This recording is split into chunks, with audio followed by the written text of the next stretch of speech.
Audio registering. Okay,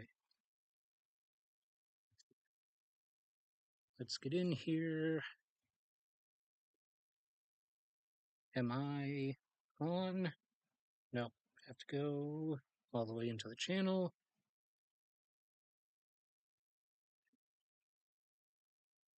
Mute. Wow, that was fast. Oh, I forgot the chat actually works before you start. Okay. No, live. There we go. This on. I'd like to earn my whole $3 from this, probably. That seems to be the average earnings per live stream. Come on. Okay. Dismiss. Live chat. All right, let's get everything up.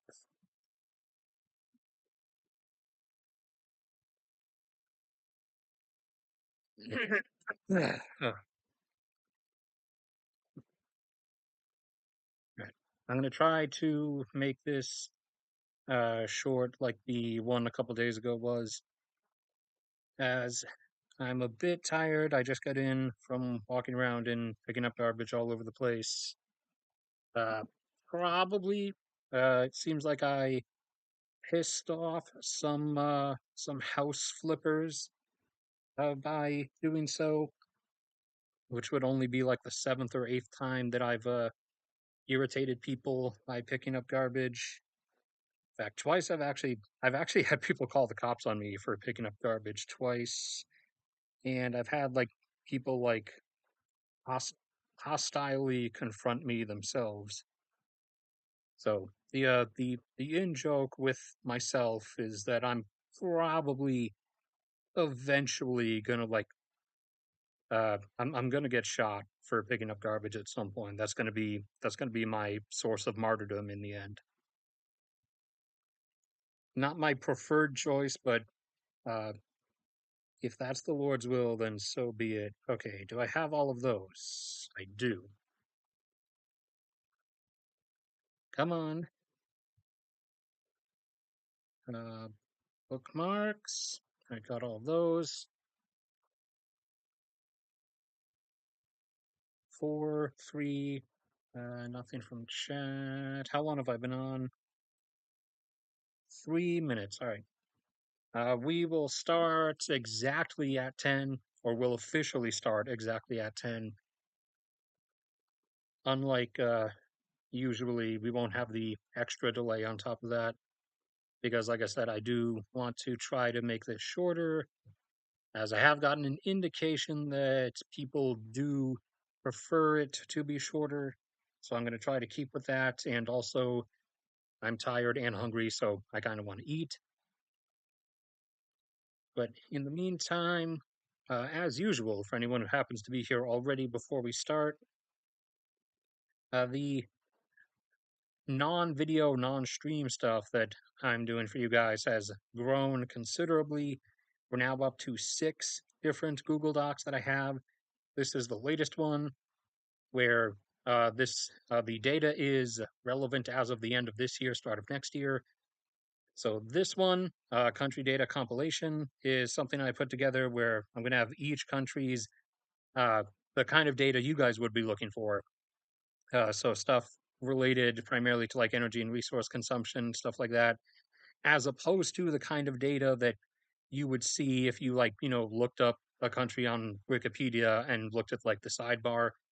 So instead of having to like look up each country's individual data set, like oil consumption, gas consumption, one at a time, one by one in different tabs or whatever. You guys can come to the stock if you want, and everything will be here for you. And I have 57 countries on here so far. No, I'm not going to do every single one because some of them would be sort of pointless, like a lot of the individual island nations, so that immediately takes 20 off the list. And then there's some countries that are basically kind of dead zones where like no data comes out of and they don't really consume anything anyways, like uh, Lesotho and Eswatini, Zimbabwe, everybody's favorite, Afghanistan. What the? Why did you zoom out? What are you doing? Bhutan, not because they're a dead zone, but just because they don't really consume anything. So I'm not gonna do every single country, which is the case with each of the different docs. But then we have the one with each country's agricultural capabilities, where you have I include the thing of how much of their food output is wasted on excess availability, which is uh, which is how much is like actually put on store shelves and everything versus how much would ever actually be consumed by said population, and said excess availability waste percentages are obviously highest in countries like the US and Canada, for example, each having a rating of about 40%. But those are just two, for example, and you can find these usually, if it loads, usually you go to the community tab here, and in various posts, I will typically link them and stuff. And so that's that, and that should put us close to 10 minutes or 9 minutes, almost 2 minutes left. Okay, and we'll have all this ready. Actually, let's go to the full list here.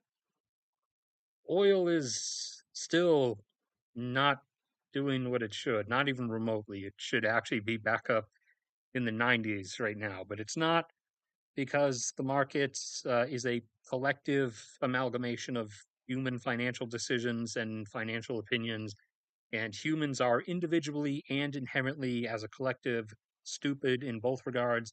So, therefore, the market is stupid because we are the market. Now, some things are actually behaving as they should.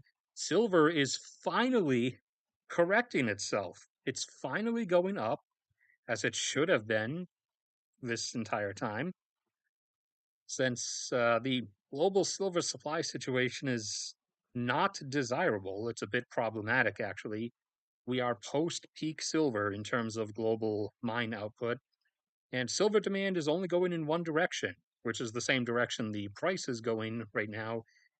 And the price is now going in that direction finally, potentially this time, because it has abruptly reversed itself over and over again. It just doesn't want to acknowledge this reality.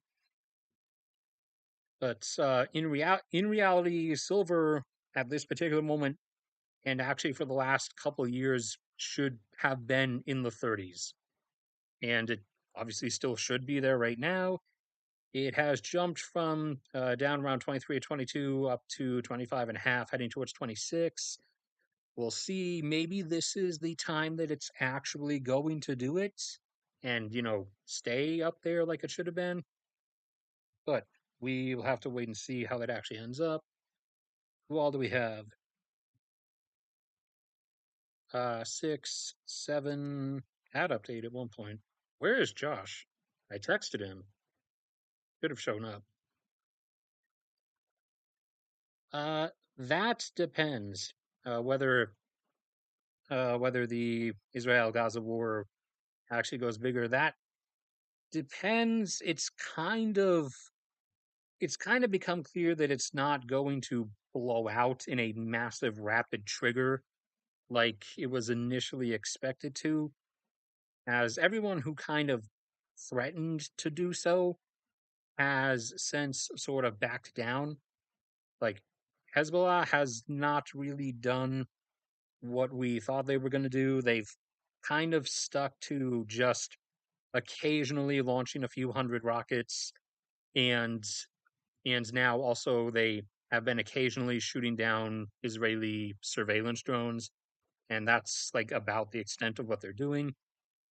And then the ISR or Islamic Revolution, Islamic Resistance, whatever the proper name is, operating out of Syria, is occasionally launching mortar attacks with like some regular standard, I think 60 millimeters the standard or the smallest standard, just launching random like mortar attacks across the border. So no one's really like doing anything, at least out of the people that claimed they were going to do stuff. Technically, the biggest actual doers have been the Houthis down in Yemen. They have launched around 30 cruise missiles because they have, via Iran, gotten smuggled into them a total of 361, or at least I believe that was the starting total. They've expended about 30 of those.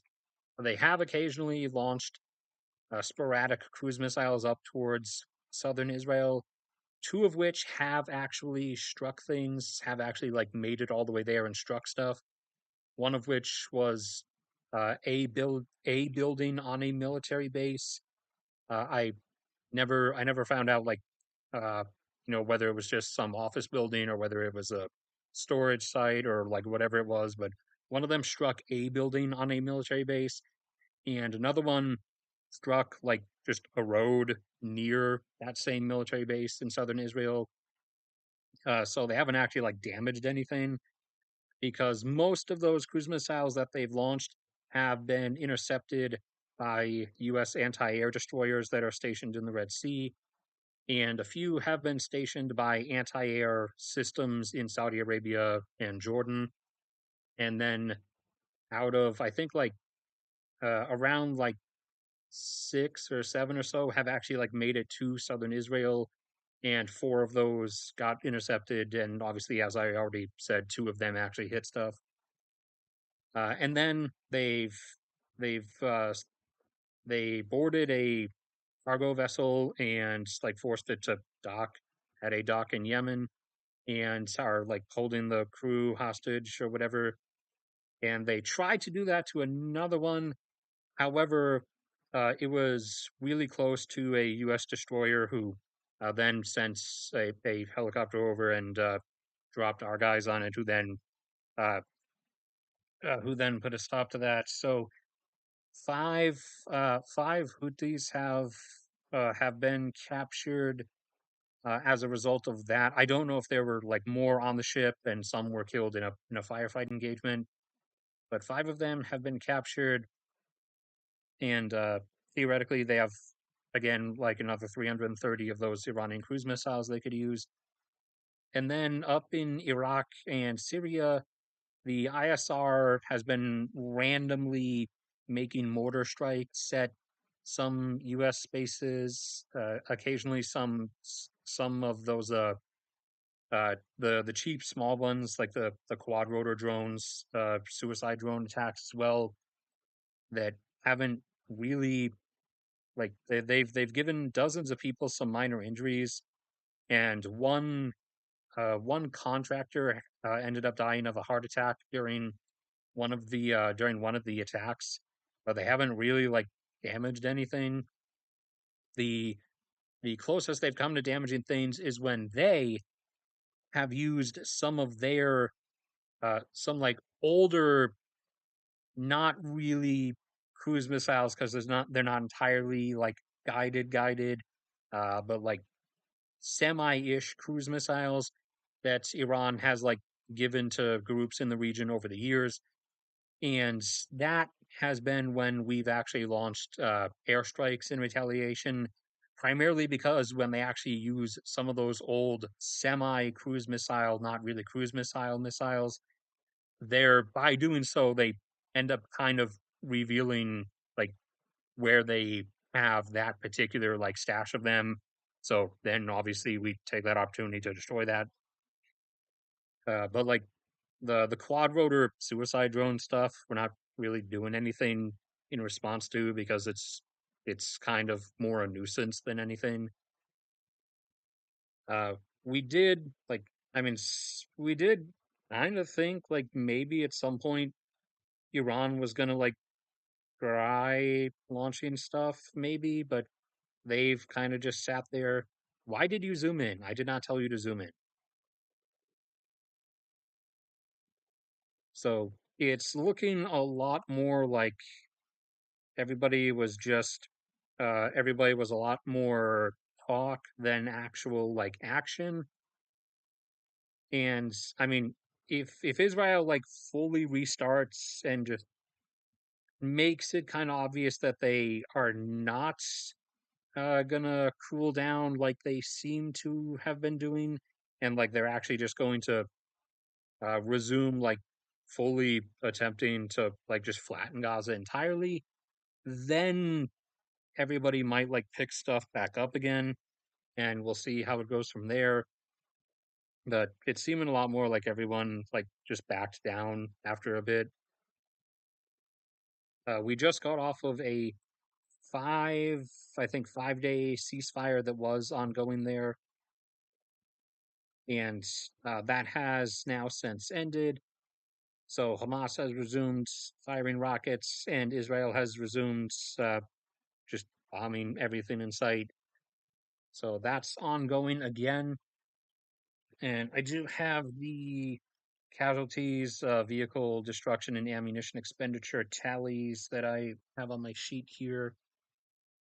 First, let me just check. Oh, Josh is here. Okay. All right. So as it stands, let's see. So October 7th was obviously the start. That was the big Hamas incursion slash attack.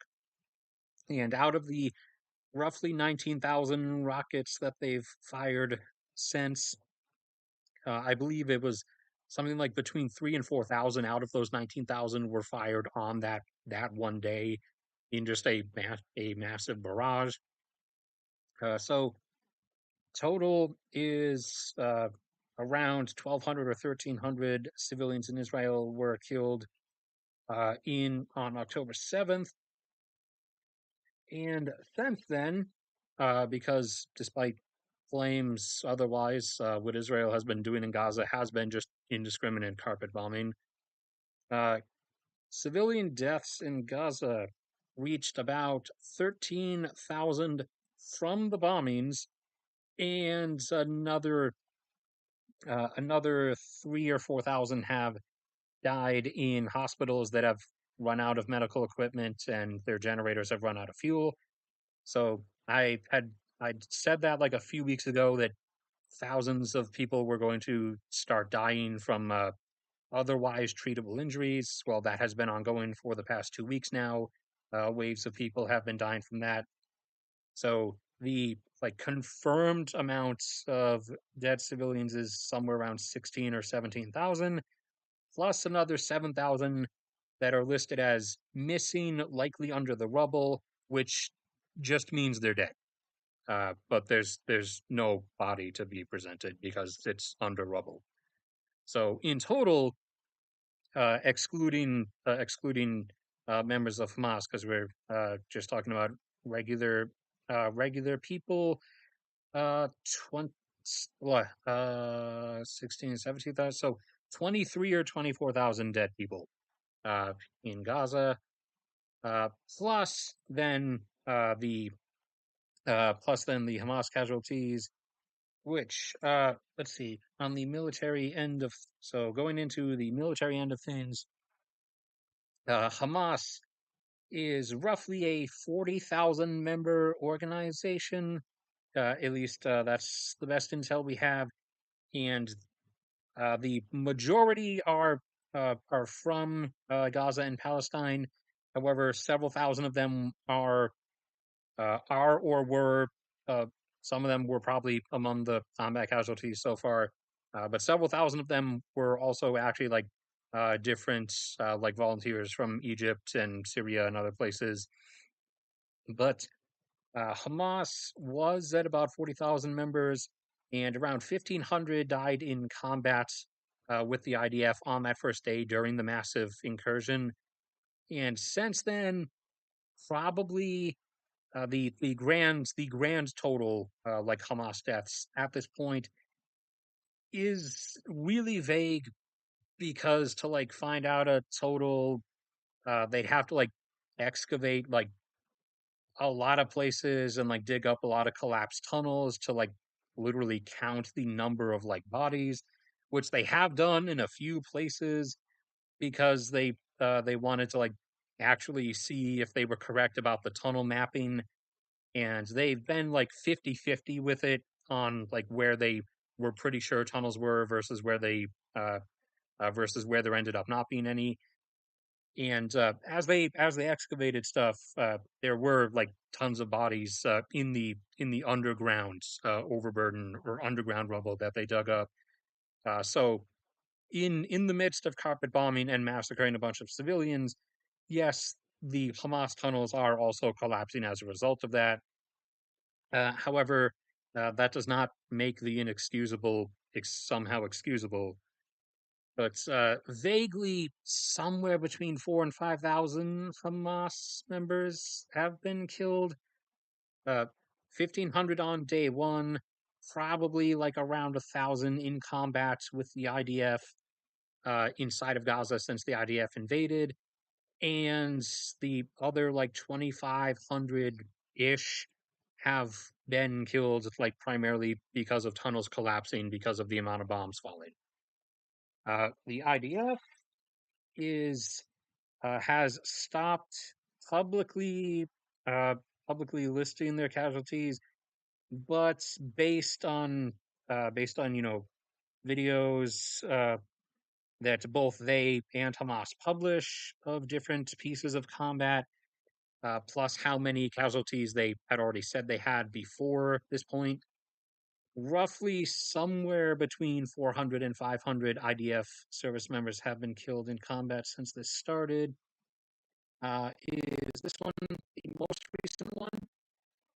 Oh no, man, that's all the way from 11/23. Well, it was right before the ceasefire started. So actually, okay, this is relative enough. So this is like the stance of things as of roughly now because things froze during the ceasefire, although the ceasefire is now over, so everything as we started over the last 24 hours.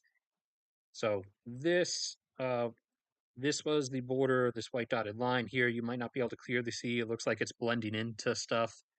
And then the shaded blue is obviously areas that have been invaded by the IDF up to this point. And so this is how far things have pushed. Uh, they primarily invaded open areas at first and then were gradually pushing through the urban places. And that's where their casualty rate started to really pick up because urban combat is not desirable. And I think roughly 20% of the Gaza, like total metro city area, Gaza plus Nazia and Jabalia, about 20% is what they've like actually pushed into at this point.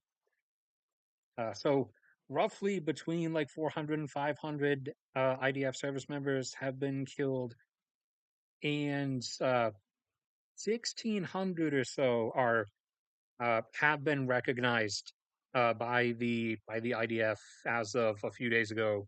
Was the update on that number? About 1,600 are recognized as permanently combat ineffective because of injuries. So, to whatever extent on the individual level, from soldier to soldier, that means like whether actually lost limbs or just whether you know too much too much like shrapnel damage to the body to be willing to like ever send them back into combat again. Uh, and obviously that will vary on different levels, like whether they're going to remain in the military just in a non-combat role, or whether they're like so injured that they're being discharged. 1,600 are listed as like permanently combat ineffective injured. Now, a fair portion of those did receive those like severe injuries on October 7th, a lot during that massive like 4,000 rocket barrage, because you know the real world isn't Call of Duty. Soldiers on either side of something don't just like spawn into existence when a combat mission begins. They also like live and exist in the world at large. outside of when they are like on an active, mission or active service duty. They don't just like spring out of just like spring into existence when a war starts. So a lot of those 1600 did receive those injuries on day one. The specific, the like exact division line of how many October 7 versus how many since then in like actual combat is not specified. Now, regarding ammunition expenditures and vehicle losses, so Hamas in the Gaza Strip had at the start about 30,000 rockets, and they have since expended close to 20,000, roughly around 18 or 19 likely at this point.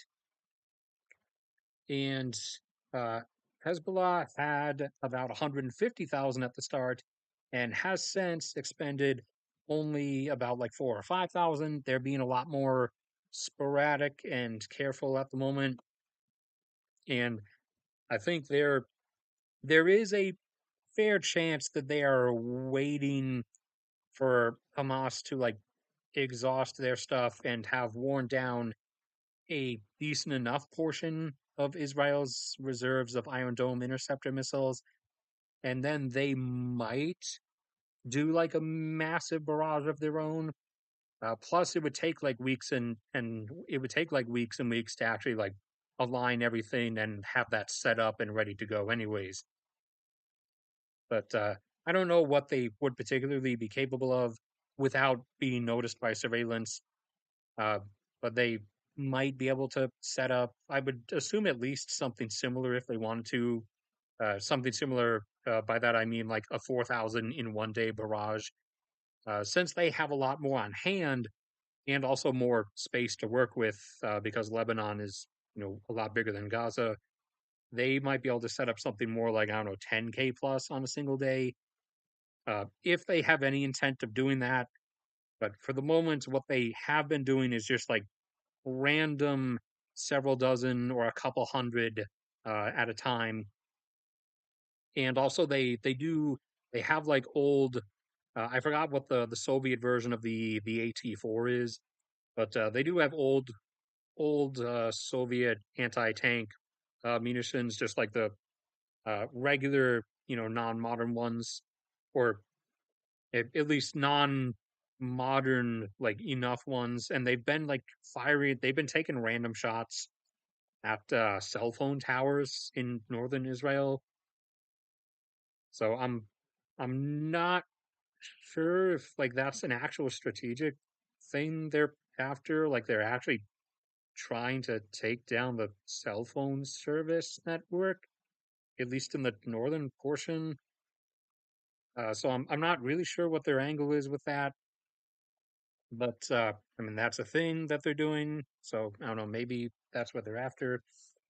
But so they still have 145,000 rockets they can use. Also, previously, as of the last like official stream, 2 weeks ago or whatever, it was close to but just under 100 Hezbollah guys had been killed so far. Now it's close to but a bit over 100, and that is out of about 100,000, as Hezbollah is a much larger group than Hamas, or 2.5 times the size of Hamas. But that would be expected because Lebanon has about 3 times the population that Gaza has, and then several dozen of the Islamic Revolution or Islamic resistance guys from Syria have been killed. Out of, we think, roughly 40,000 are there, and that's based on tracking various things like the initial movements of the group on the border region, plus the amount of people we saw volunteers get bussed in from Iraq and yeah, from Iraq primarily, who had a number of which, like a couple thousand, had before that also been flown in to Iraq and to some directly into Syria on flights, paid for by the Iranian Revolutionary Guard, including volunteers from like all over the place, some from as far as Pakistan. Most of the ones that are not from Syria or Iraq are volunteers from Egypt and some and several from Libya and Pakistan and several from Pakistan. Those are like the primary ones. Despite their despite their like condemning of it, you'll end up finding the rich Persian Gulf nations are not actually like are not actually like into it because the ultimate truth is that they are Islamic in name only at this point, kind of. I mean, you can tell basically by their behavior and the ridiculous, extravagant vanity projects they throw away trillions of dollars on. That's at least the governments and royal families of the rich Persian Gulf nations don't really follow Islam. They worship money, and so they follow money, and they're not going to get money by jumping in on the bandwagon of this. And what else is there? Okay, then on Israel's side, vehicle wise, they have confirmed it at least by that I mean like visually confirmed, as in I was able to check and see in like actual footage, whether presented by the IDF or whether presented by Hamas or whether by just people in Gaza who were like caught in the middle of fighting, filming the thing while it was going on. I have, sorting through stuff, been able to visually confirm 16 16 combat losses tank wise in terms of Israel's Merkava tanks. Now, I can only definitively say 8 of those were like destroyed. The other 8, I could not really like see clearly enough to like say whether it was just like severely damaged or whether it was like destroyed. And then there was also I can't confirm whether they were the same tanks or whether they were damaged in different engagements, but footage from Israeli civilians just uploading to like their TikToks or their Facebook or whatever did come out, also showing military transports hauling damaged tanks back like out of Gaza to be repaired somewhere. But I can't determine obviously whether those were like the same ones I saw in any specific footage or whether those were like damaged in some different area. So total like confirmation I can give is 16 out of about 500. And then on top of that 500, they also have an additional 220, I believe. Uh, Semi older models, not like old, but the modern Merkava they're using, they have about 500, and they have another 220 of like a slightly older model, and by slightly older I mean like 2000, 2005 in storage. So that's 16 off of a grand total of around like 700 or so. And then also 13 numbers have been lost. Hold on, IDF number. Yeah, so this is the number. There's different versions of it with different things. Some with just the regular auto turret uh, that are more like that are more completely open inside, that are meant to serve more like APCs or to carry a lot of troops, and then some that are fully like armored fighting vehicles or infantry fighting vehicles that are have a big like have a bigger like 30 millimeter 3 round per second turret on it. That's effectively it's the same thing as a Bradley, and they okay, well, I messed up and forgot to actually write down on the notepad the total. So I don't know what the total they had on hand at the start was. I do know that they are currently being manufactured at a rate of about 12 per month, or at least I think it's 12 per month. So since this began, those 13 nominal losses have since been replaced by new manufactured things. And then there is the issue of the Iron Dome, which has been uh, getting a workout, obviously, from all of the rockets that have been fired from so many different directions. Now, I've said previously, if I were like, kind of in charge of the IDF stuff, I would have probably preferred to make sure that there were something like, 20,000 Tamir interceptor missiles, like extra ones in storage on standby to keep reloading the system. However, it looks like it was actually closer to only about 8,000 in total that Israel had on hand, including the 1,200 that were already in the launchers on day one that got expended really rapidly on day one. Now, things have been more sporadic since then, and also Israel has evacuated a bunch of areas so that they can effectively let them go and reduce the amount of space the Iron Dome has to cover, thus reducing the amount of ammunition expenditure from it. However, we are at the point now where about 4,500, probably 4,500, maybe 5,000, but probably closer to 4,500 interceptors have been spent out of, including the 2,000 that the US, kept on hand to ship over to Israel if they needed us to, which we have since done, obviously, including the ones from us at the very start of things. They had 10K in total Tamir interceptors, so close to half of those have been spent. However, they can be manufactured at a rate of about 600 per month. So, assuming it's been close to 2 months. So, on not entirely realistic, but benefit of the doubt math, assuming that the moment, like day two, the moment after the October 7th stuff, that's the Israel just immediately turned the factories on and they went right up to like full output level, then about 1,200 have then theoretically been manufactured since then, since it's been about 2 months. So we'll round that down roughly and say that the net total would then be about 11,000. So 4,500 or so out of 11,000 have been spent, and Hamas has expended about two-thirds of their rockets.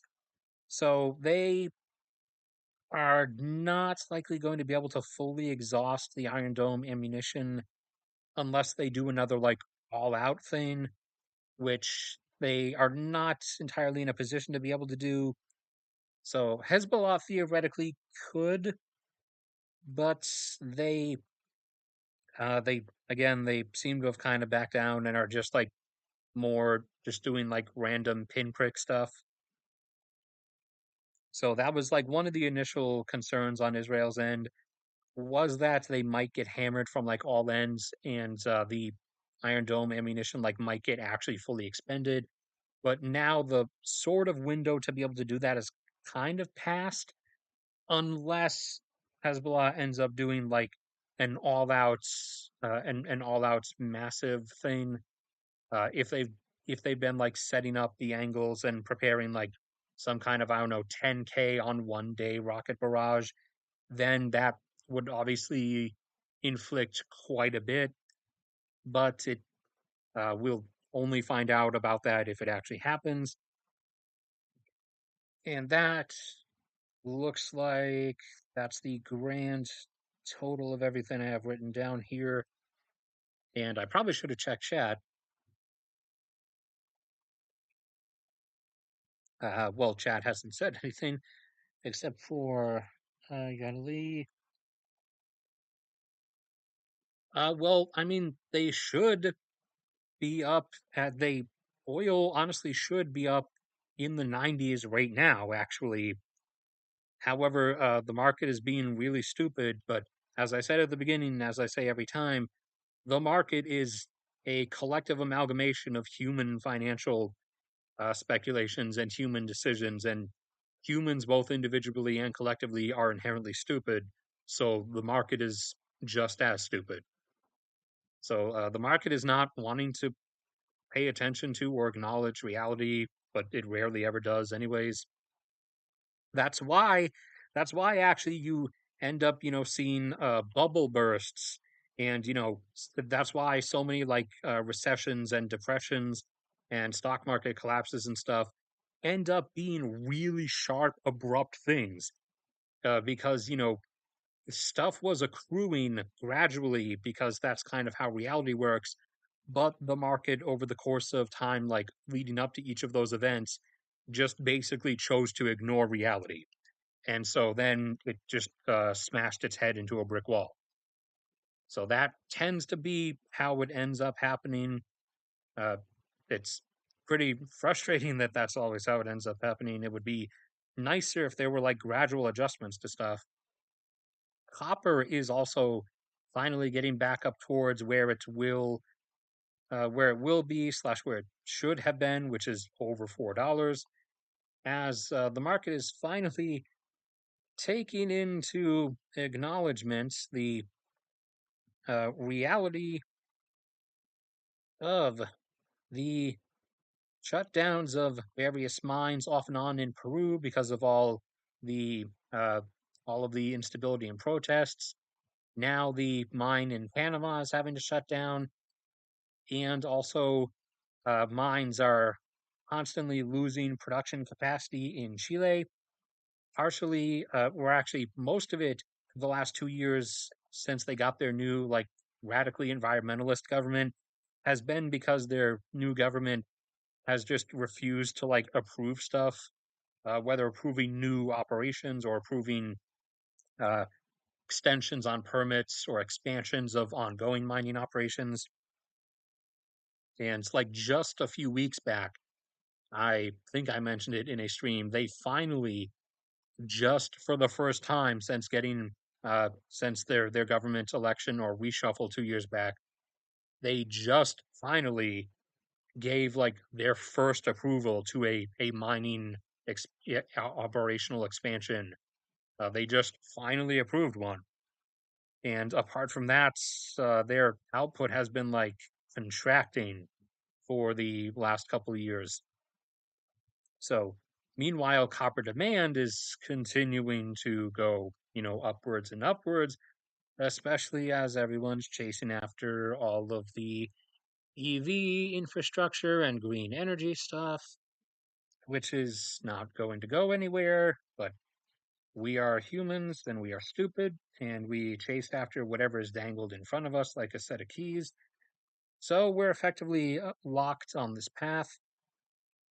But, anyways, okay, so I ended up going over the Israeli conflict stuff first because someone asked about it. So that's one of the big major things out of the way. So now we will go through some of the more random, smaller ish stuff, and then we'll get on to another of the larger topics.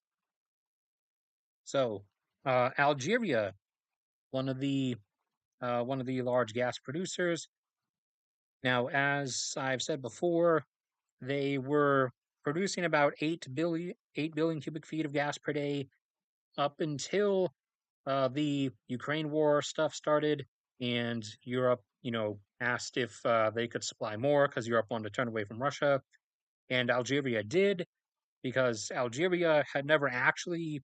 Algeria, for one, has a lot of natural gas, even if you exclude the shale stuff, which they haven't even touched yet. And Algeria's fields were never really outputting at their maximum capacity, primarily because there wasn't enough demand from them, which had, also a bit to do with Russia doing some like price undercutting stuff, kind of like things that Saudi Arabia has done in the past to get oil deals. But now that that time has come and gone, Algeria's time has arrived, and Algeria was able to go from 8 right up to 10 billion cubic feet per day of natural gas production. And that was the cap temporarily, because that was how much the pipeline tie-in infrastructure could maintain. So since then, over parts of last year and all of this year, they have been drilling additional gas wells in their large fields that were never at full capacity and completing the pipeline tie-ins to the regular network. So they are going to be jumping up now that most of that is complete from 10 up to about 12 billion cubic feet per day. And the dial up has now started. As I said, it was going to start towards the end of this year. Well, it's begun. And so far, they have jumped from 10 now up towards 10.3 billion cubic feet per day. And over the next couple of months, they will get up to about 12. And then they're completing additional wells and tie in stuff over the course of this upcoming year as well. And so they will have a similar jumping up process at the end of next year, where they will bump up from 12 up to about 14.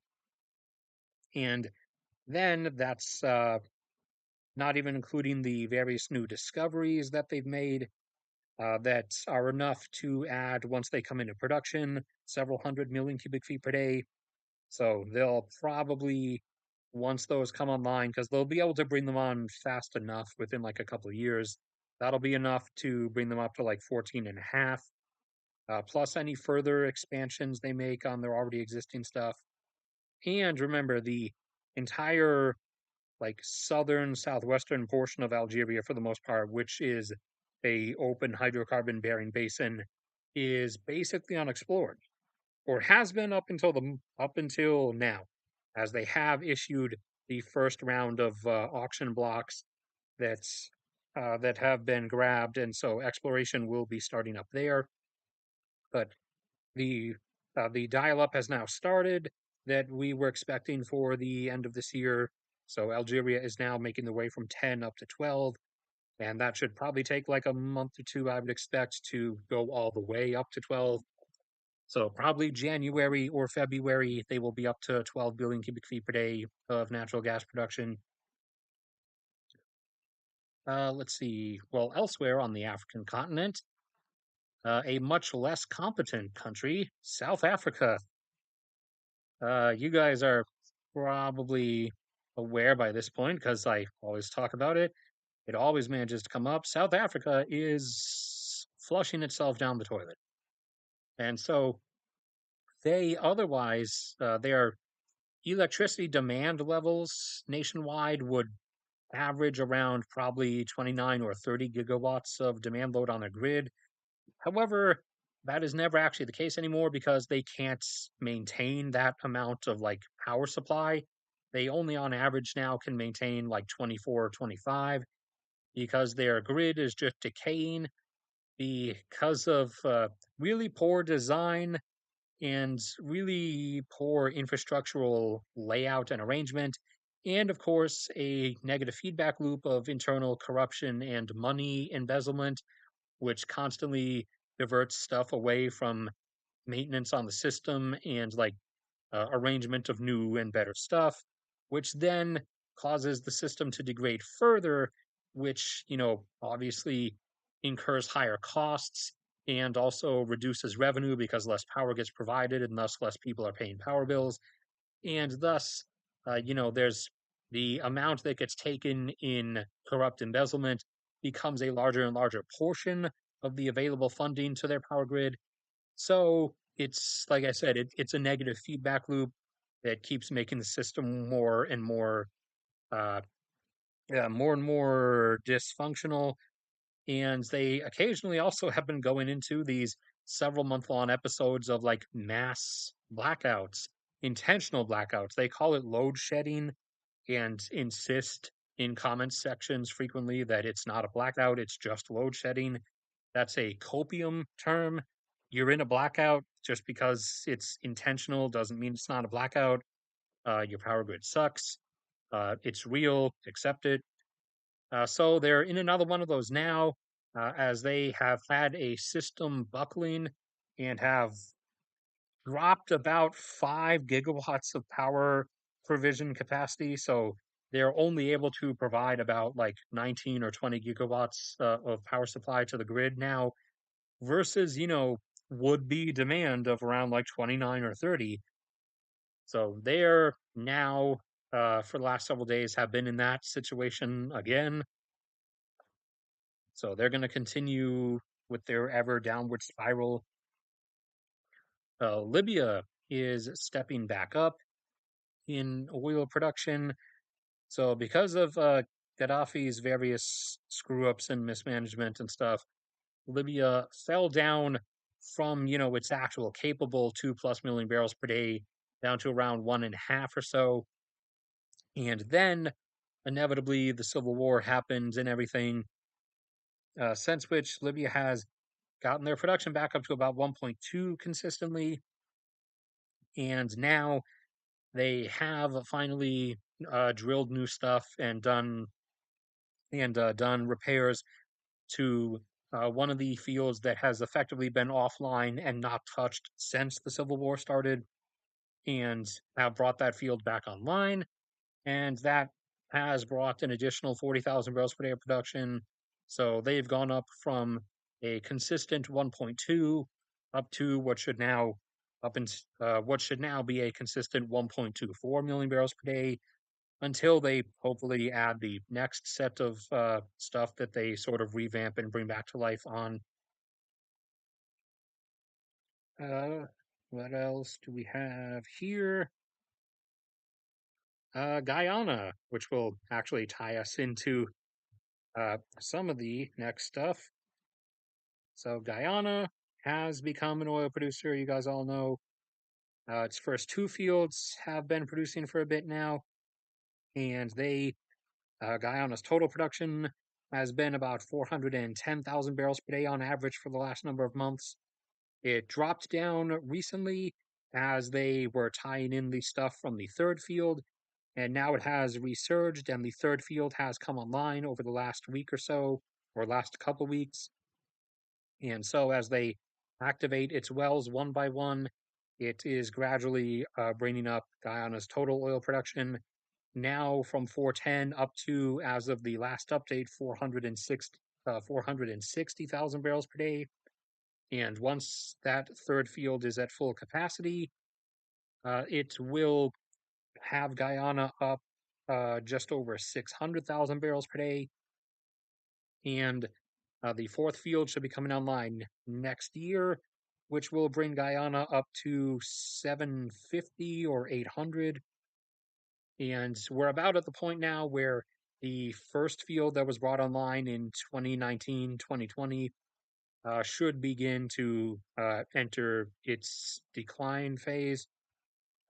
But that will be offset by the constant additions from the various decently sized, each one, fields that are offshore of Guyana. I think we're up to 16 now. I believe it's 16. So those are, coming on. And then the, was it? There's one in, I think 2025 is the empty year, and then 2026 is when number 5 comes on, and that will, including the declines, that will take Guyana up to about 1 million, and then declines included the sixth field comes on in 2027 that will jump Guyana up to 1.2. And again, yes, declines included. The seventh field is now on, now actually has begun its stuff and is on a set schedule of 2027 or 2028. And that one will jump Guyana up to, at that point, 1.4 million barrels per day. So, in light of this, though, we have the whole Venezuela situation. So, I have said repeatedly, as one of my callouts, that Venezuela was inevitably going to invade Guyana and obviously draw a immediate military reprisal from the U.S. in the event of that, which will end up being the whole downfall and regime change event for Venezuela. So a lot of people a lot of people had expected, like in the past, that the U.S. would invade Venezuela eventually. However, that ended up not being the case and is still not going to be the case. What's going to happen, since Venezuela now has made it clear that they are going to invade Guyana, as they have spent the last year, making grand appeals to the UN, to the World Court, and just to the general global public about how the western two-thirds of Guyana totally belongs to Venezuela, and they're going to hold their parliament or Congress. I forget which one Venezuela calls its its legislature. It doesn't matter because Venezuela is a dictatorship. So, but in a, I guess, pub for just for the publicity's sake, on Sunday, is Sunday December 3rd. Yeah, Sunday's December 3rd. They're going to hold a vote on whether or not to invade. Uh, well, they're just again they're pulling the standard Russia move, and just calling it repossession of what belongs to them. So they had initially like been moving military personnel and vehicles, and by vehicles I mean like jeeps, because this is going to be the biggest when they get reprisal from us. I mean, it's going to be the biggest like joke ever, because Venezuela isn't even Iraq in 1991. Venezuela like doesn't really have an actual military. It has an internal. It has a military, but its military effectively is just camo dudes who serve the purpose of black bagging political dissidents. Like they have a dozen fighter jets supposedly, but government budget, their government budget itself, not just their military budget, which isn't even $1 billion. Their even their entire government budget isn't like enough to like even supposedly maintain those. So they have basically nothing except for camo dudes and jeeps. So this is like, I mean, they could invade Guyana with that because Guyana also doesn't really have a military. Have like they have police and then some more well-armed police. Basically, uh, their military is their SWAT teams, effectively. But like I said, the moment Venezuela actually like does anything, they're just then going to have us curb stomp them. So I really don't get it anymore. Like, why is everyone losing their minds? What can you what outcome? Uh, yeah, I believe it's still Maduro who's the current dictator. Like, what outcome do you honestly think is going to come from this? Like, if you did this a while ago, maybe we would just like let you do it and like not really care. But Guyana is becoming a major oil producer, and as of them turning that third field on, is now our actually our second largest oil supplier. As the U.S. produces about 13 million barrels a day of its own, and gets 2.5 million barrels per day from Canada. Since Mexico's oil consumption domestically is never recovering, it looks like uh, they now are a net exporter again, about 400,000 a day, which comes to us. And then now you have Guyana, who is probably by now, since that update was like a week ago, close to 500,000 barrels per day, and they consume basically nothing. So that's just coming to us. So they're now our second largest like foreign oil supplier. So I really don't get like what you honestly thought was going to happen. Like, did you think? Do you think you're actually going to do this and like it's not going to result in like? Do you think it's not going to result in this? Because this is the only result you're going to get. And like I said, there's not going to be an invasion of Venezuela by the U.S. What's basically going to happen is they're going to attempt a joke of an invasion of Guyana. We will let we will let Brazil, who has already been moving military personnel and vehicles up to their border with Guyana. Uh, we'll let uh, we'll let Brazil do any on land stuff to help Guyana that's necessary, while we will and we're already moving several ships down. We will park, several destroyers, maybe a few Ticonderoga cruisers off the coast, and probably send. We usually have two, I think, aircraft carriers that permanently just float generally off the U.S. eastern seaboard. We'll probably send one of those down and just lob a couple hundred cruise missiles in, since Venezuela doesn't really have a AD network that can stop them. And I don't know, maybe do some actual like airstrikes with some F-18s or F-35s off of the carrier too, and so effectively just like cripple their military capacity, which already isn't even really a thing to begin with. And I mean, after that, I don't know if seeing that, uh, seeing the like security apparatus, the internal security apparatus, like kind of crippled and removed by that. I don't know if that might have the people like internally like actually flip on Maduro or not, or he might get to stay there and just sit there and pout for a while. But that's going to be that basically. That's how this whole thing is going to end. I don't really understand how you could possibly have thought this is going to end any other way. I mean, like I said, if he did this, or technically it would have been Chavez back then. If he'd done this like a while ago, long before uh, any of the offshore exploration stuff found like any of that oil offshore of Guyana or whatever. If he'd done that back when Guyana was just like existing, and like that was all Guyana did was just exist, then we might not have like really done anything like we're going to do. But he's choosing to do this now, so this is how it's going to go. All right, what else do we have on here?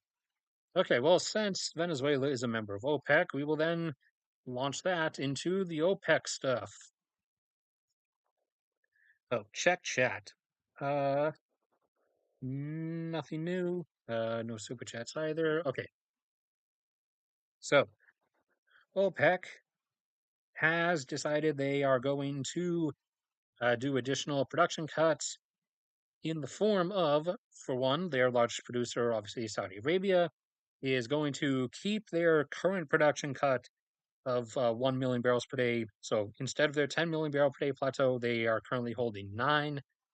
And they are going to just keep holding that into next year, which serves the benefit of, attempting to boost the oil prices on the market, and also, gradually continuing to extend the length of their plateau capability life frame just a bit further out, kind of solidifying the 2032 year, moving it from a 2031/2032 into a solid 2032 for the time being as their like end of plateau capability date regarding their 10 million barrel per day plateau. That is,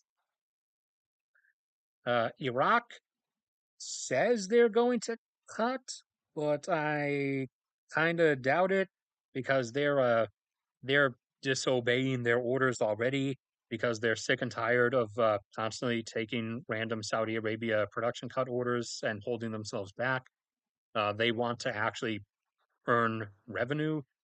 So they this whole time they were supposed to hold it four, and they did for a while, but over the last couple of months they've said that they're done with it and have gradually brought themselves back up to 4.3 million barrels per day.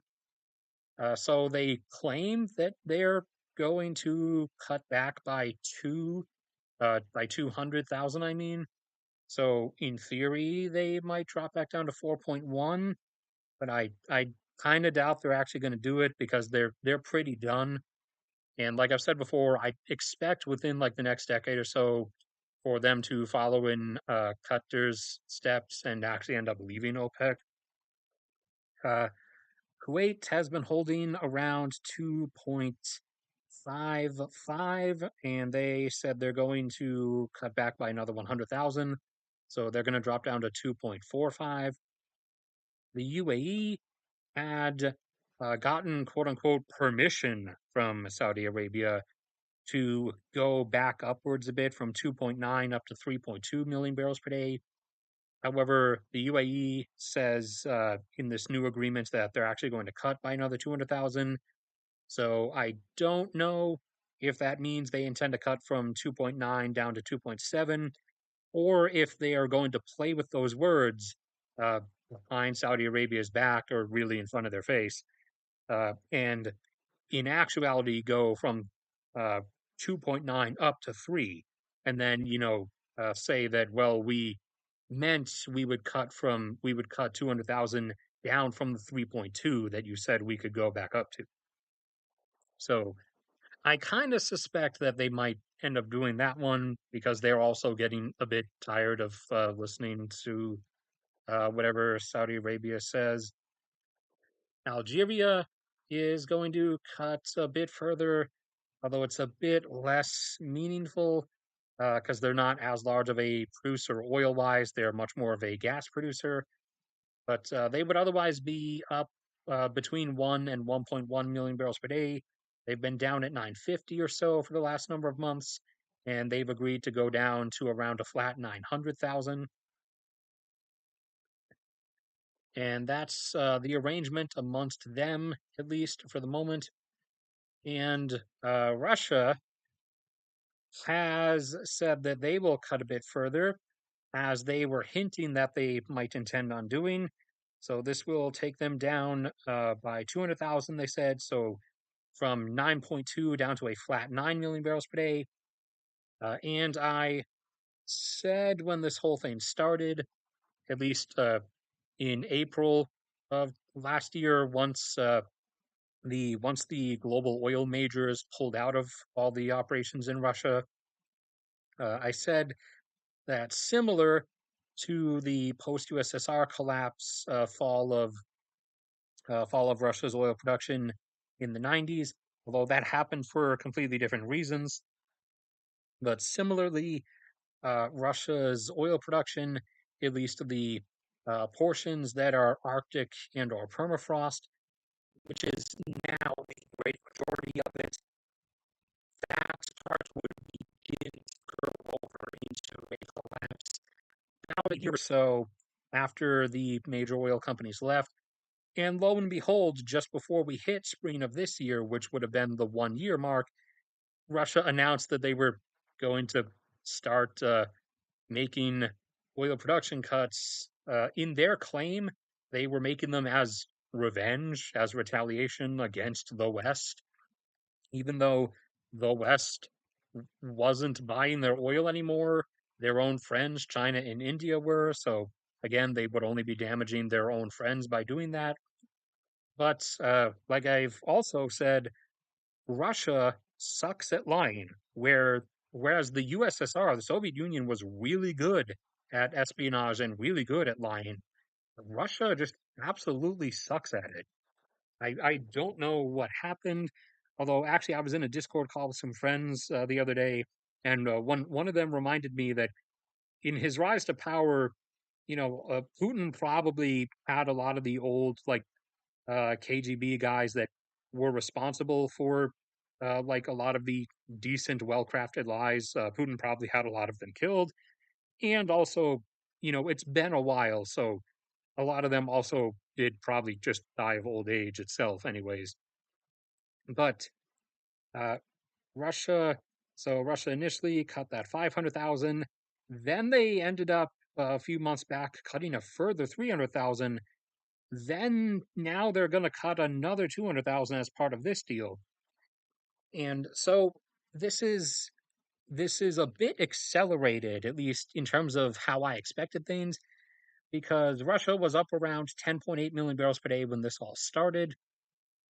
And then, because of customer absence, because of a quick departure of European purchases, they had to cut down to about 10 million. And so they were at 10 million up until they announced that 500,000 cuts just before spring of this year. So that dropped them down to 9.5, then down to 9.2 with the latest one a few months back. And now they're going to be going down to a flat 9.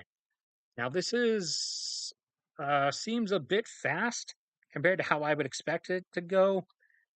So that because based on the speed at which the downturn happened last time, I would have expected it to be starting, in April of this year.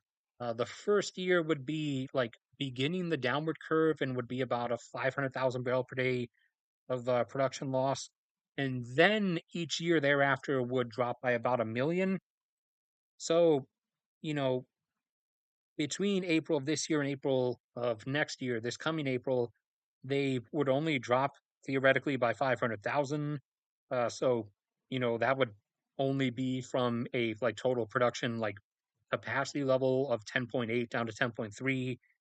And then over the course of April 2024 to April of 2025, that would then drop from 10.3 down to 9.3. So, in theory, the cuts that they'd already made up until this point would have been enough for them to hide the downturn until like summer of 2025. But they keep making additional ones. So I'm really wondering if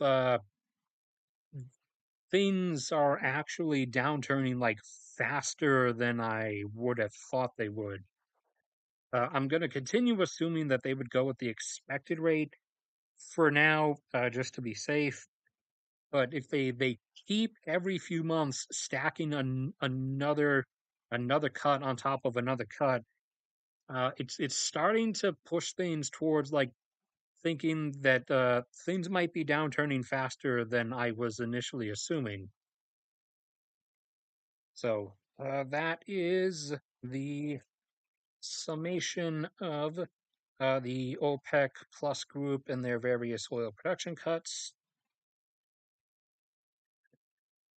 What else do we have? Well, we have the Russia-Ukraine war updates, which I will get into in a second after checking chat and nothing in chat. Okay, so the war continues. Excuse me, I'm telling you to zoom. Please zoom when I tell you to zoom, Google Earth. Okay, so some of the most recent developments. Where do I want to start? Oh, well, they're all in my bookmarks. So, uh, Russia loses another general. How do I have a notification? Who is sending me a notification? No one interacts with my Twitter. That's impossible. But Russia lost another general. This is general number either 7 or 8. I am not positive. I need to go dig up the official count of that. But they have gotten 7 or 8 of their generals killed in Ukraine since the start of this. And what else do we have here? The Chelyabinsk thing. Where's the? That's all the Baikal or the Baikal stuff. Where's the Chelyabinsk plant stuff? Here it is.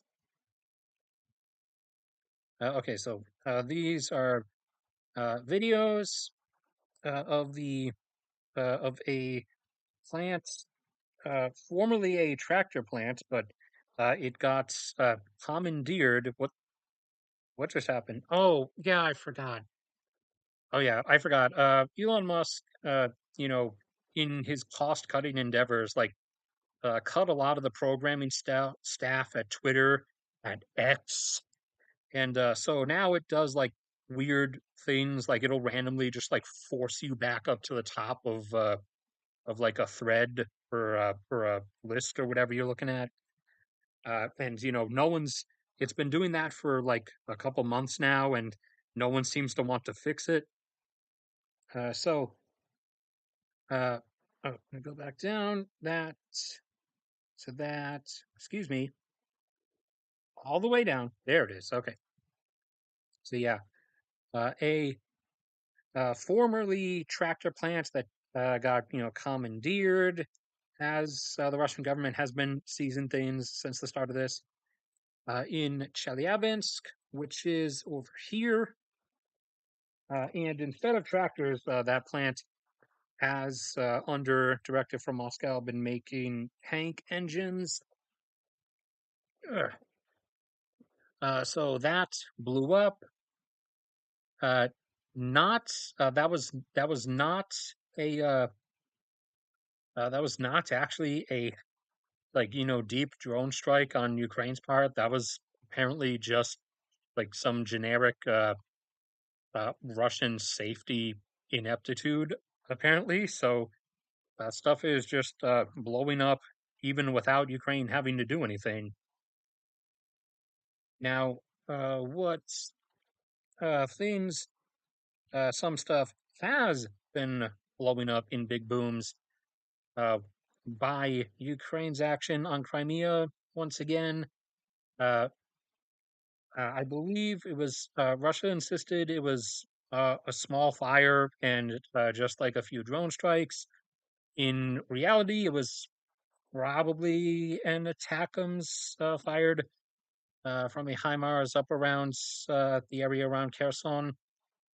But do I have that one bookmarked? So no, wait. I think I scrolled through and bookmarked that more recently. So that would be further up here. That's no, that was Donetsk. Yeah, yeah. It was reported as a drone attack, but it was kind of a bit big, and that was some somewhere on Crimea. I believe it was close to. Wait, does it say? Uh, Jean-Claude, is that actually on the map? Oh, it's right there. Okay, yeah. So that was a just a general staging area base. Uh, Casualties and destroyed vehicles as of the moment unknown. Waiting for like satellite imagery and stuff. But there wouldn't have been any like aircraft or attack helicopters or anything destroyed there anymore because Russia doesn't station them on Crimea anymore because it can't, because they were already within range of Scalp and Storm Shadow missiles, and they also can't station any of them, obviously, in occupied Kherson or occupied Zaporizhia. So that line area is kind of devoid of like uh, real ground supports or ground air support. They also can't station stuff here because that stuff has been struck repeatedly.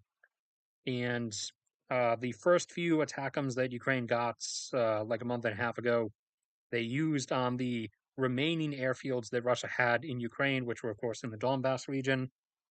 So, in terms of like stationing aircraft nearby, Russia's been pushed completely back into Russia because too much stuff in the occupied territories and in Crimea is within strikeable range.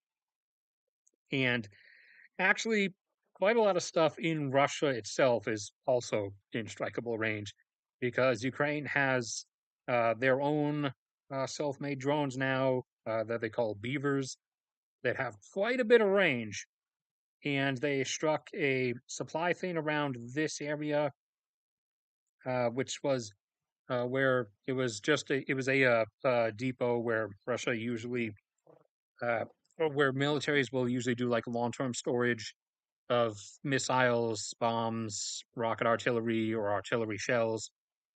And it's there's several drones struck that one, and the first bit of stuff you can see in like the videos that were posted of it, sprayed a lot of stuff up that looks like that came back down looking like fireworks, or in some cases like meteors.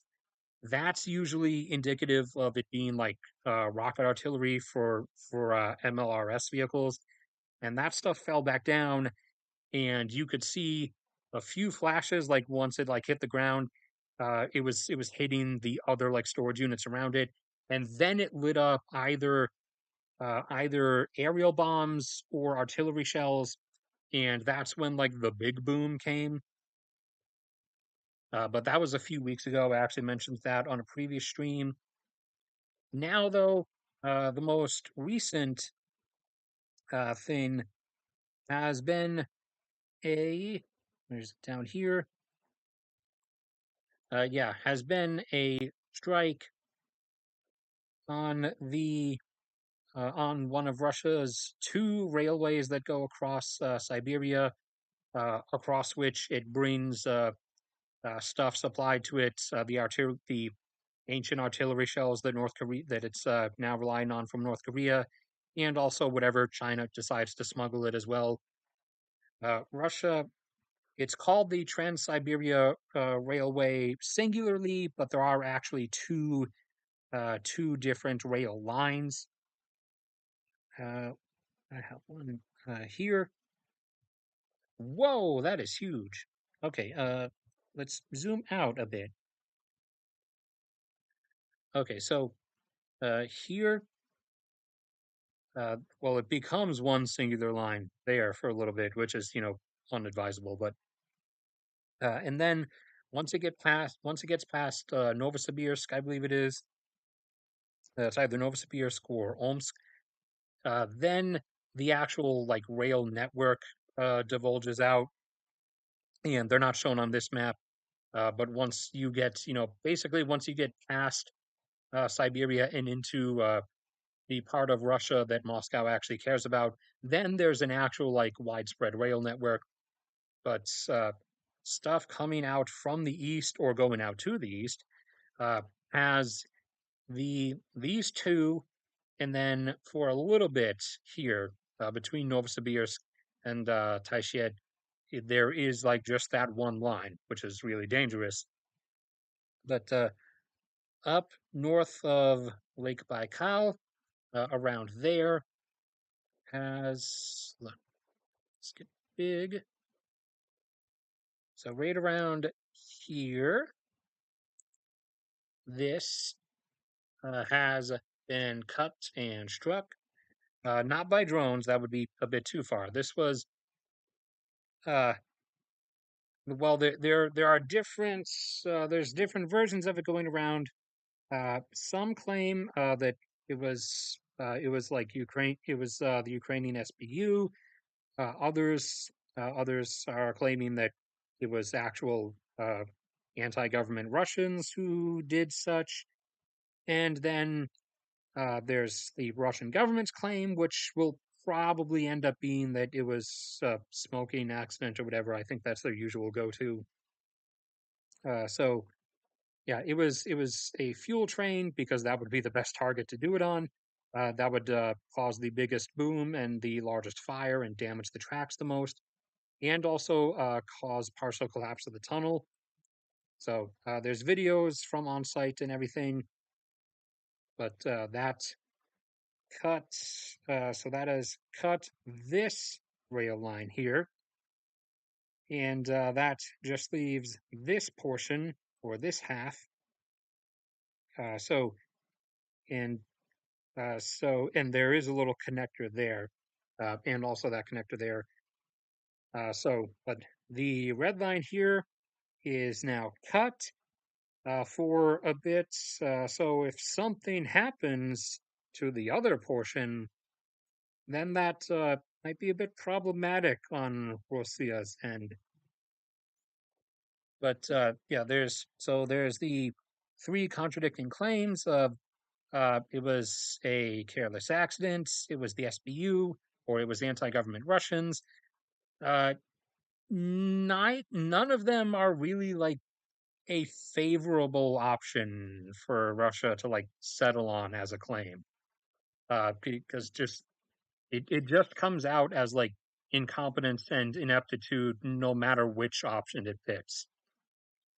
And they have temporarily stalled in their desperate suicide Zerg rush of trying to get Avdiivka. So right here is Avdiivka, and for the last month and a half or so, Russia's been doing like giant suicide waves of hundreds of infantry and dozens of vehicles at a time, just like mad rushing everything, trying to take the area, and they all just get wiped out by artillery because I don't know what else you would expect to happen. But for the moment, they have uh, partially stopped after uh, after managing to get a little bit. They did manage to get a few hundred meters. They gained a few hundred meters of ground right there. So big success. Awesome. Uh, real strategic, competent stuff going on here. So they've stopped for the moment, and surveillance has shown them like gathering a bunch of dudes and a bunch more vehicles, and it looks like they're gonna try an Ender's Gambit type of thing and just like throw everything in the biggest meat wave possible to try for it. And the reason that, as I've said repeatedly, the reason this is going on, where's my progression map? Where is it? Oh, did I move it to streams? I moved it to streams, didn't I? I did. Okay. So this is the set occupied territories as it currently stands. The area pushed into by Ukraine, I need to enlarge that just a little bit as they gain like a kilometer or so on each day that Russia manages to fail to get enough replacement artillery pieces up there in time to maintain the curtain of artillery fire. So Russia, the what seems to be the goal here, especially with Putin's re-election coming up in April, is they kind of want an excuse to uh, cut their losses and say it's over, but still obviously say we totally won. And so what they are trying to do is probably this: try desperately to grab the last bit of Donetsk Oblast that they don't occupy, since one of the many incoherent and contradictory reasons they gave for starting the war was to liberate the LPR and DPR. So if they grab the last bit of Donetsk, then uh, they can they can abandon everything else and say, well, this was the original goal anyways all along, and we've achieved it now, so we totally win. And Putin can give that as an excuse for everything. And uh, you know, the elections are going to be rigged anyways, but he can probably, if he managed to pull that off and end the war before then and claim that it was a amazing victorious war, then he would be able to have his usual very skewed winning results. Whereas if everything's still going on and the discontent is still gradually like starting to creep, then he's going to have to come up with like more not as skewed numbers and only win with like 55 or 60% of the votes instead of like 75%, which would be a bit ego damaging, of course. So this is probably the goal. We're trying to grab Donetsk as fast as possible, because also, like I said, Ukraine in the start of September broke through the 2 mile thick minefield and the Russian defense line network and has since been getting held off and stalled by a constant barrage of artillery fire that's keeping things stalled there. And so, as long as Russia maintains that curtain of artillery fire in that area, then nothing will progress. And the like kind of determining factor in that is how many SPGs can Russia keep throwing at it, because they've been losing them at a decent rate of about 10 per day or so. Since they've been trying to maintain this artillery fire, because they're not like taking time to like camouflage it and like position them well, or even tell the crews to constantly like move around and reposition, because all they're concerned about is shipping them in as fast as possible and maintaining that rate of fire as fast as possible. So that has also kind of boosted their loss rate because they're not really concerned about the safety of the units. So up and through the for the entire war up until September of this year, they'd lost a total of about 400 SPGs, or howitzers is the general term. And since then, they've lost another 250 or so. Uh, just primarily, most of them just in this area, because they're just being rushed in as fast as possible and not like camouflaged or positioned, so they're getting taken out pretty fast. So, as long as they can keep SPGs and artillery units coming in, then they can maintain a curtain of artillery fire and hold off any push in or line collapse from happening. And so that will depend on how long they can keep supplying SPGs, which depends on how many they actually have. The claim at the start of the war was that they had 1,600, and that's probably not the case, as we've seen with their IFVs and AFVs. Their claimed numbers have ended up not being entirely that accurate, as with their AFV and IFV use, especially around Vuhledar, Marinka, and the Avdiivka stuff.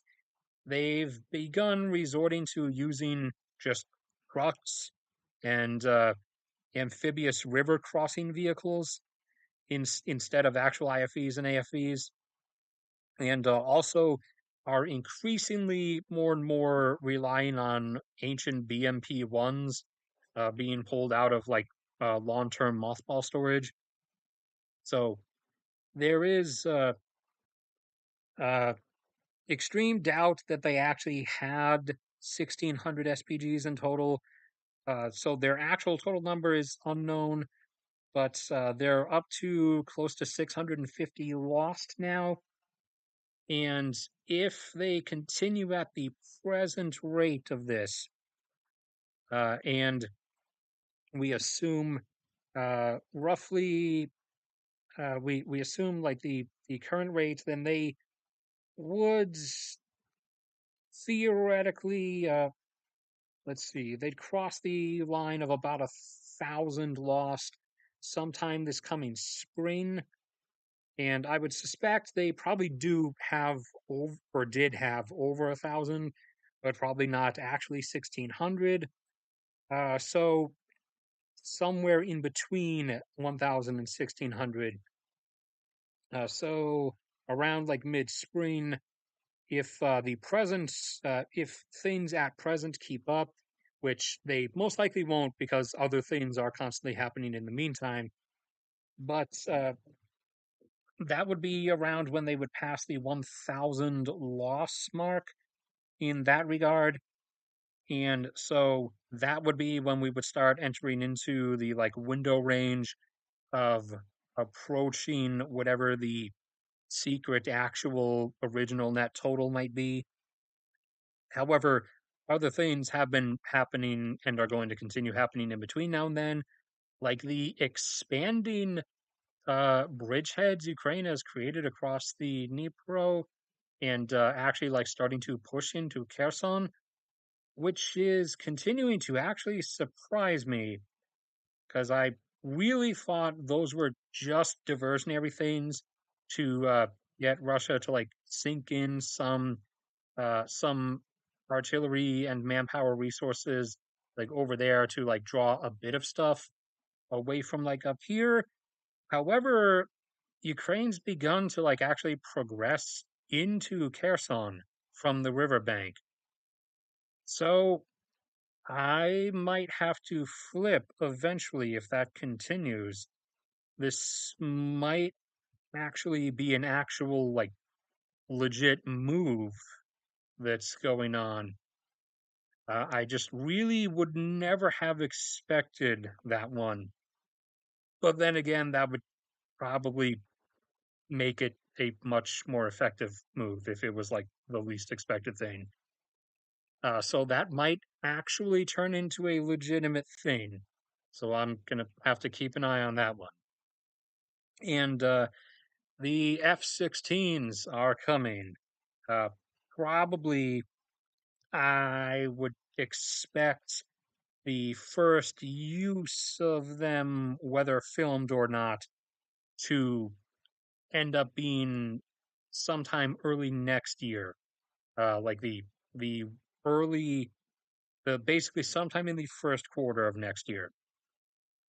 So that will probably materialize as just stuff getting destroyed and it being revealed that it was JASSM's strike missiles that did it, or some Russian aircraft like actually getting shot down in the air, and you know, Ukraine like publicly saying yes, it was an actual like air to air engagement with an F-16, while Russia will probably insist it was just Ukrainian ground air defense stuff. So that's when that will start materializing most likely, and that should be it for this stream actually. Even though there's more stuff on my notepad sheet here, but I have already gone overboard by half an hour and I want to eat. So, unfortunately, you guys are just going to have to suffer. And wow, this has been the most inactive chat session I think we've ever had. So, if there's anything else anybody wanted to say or ask before the end of it, I'll linger around for like a minute and wait to see if anything shows up or if there's any super chats or anything. So let me drink some water while I wait just to see.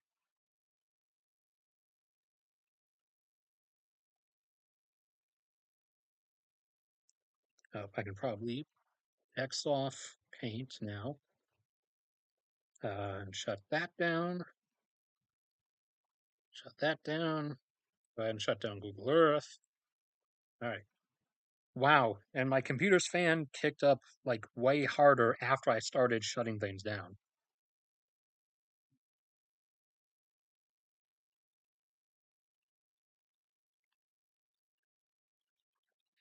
All right. I'm assuming since nothing's showing up that nobody else had anything. All right, then. That is it for this one. So I'll see you guys next time.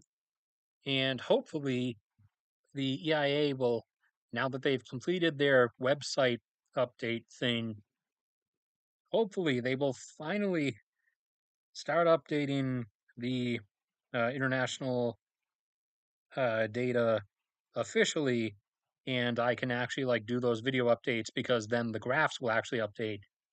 Otherwise, I'm gonna have to just do it with non-updated graphs, and you guys are gonna have to live with that because I can get the information. They did respond to me when I asked for it. They did send me the information, but it would have to be with non-updated graphs. But anyways, that's going to be it. So thank you, everybody, and I will see you all around next.